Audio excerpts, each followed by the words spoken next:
আমাদের মাঝে ইতিমধ্যে এসে উপস্থিত হয়েছেন উপজেলা পরিষদের সম্মানিত চেয়ারম্যান মহোদয়, উপজেলা নির্বাহী কর্মকর্তা মহোদয়, অফিসার ইনচার্জ বোচাগঞ্জ থানা। কিছুক্ষণের মধ্যে আজকের প্যারেড কমান্ডার মহোদয় মাঠে অবস্থান নেবেন।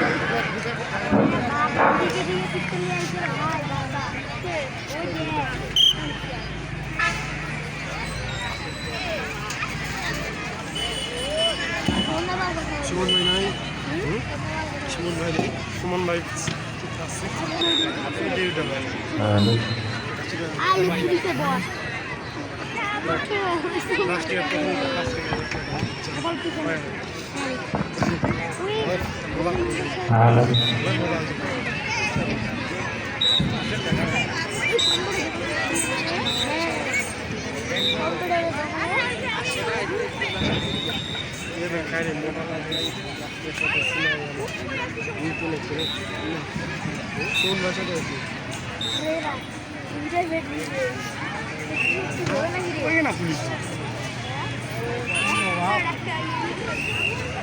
আমার প্রতি হলো 25 টাকা।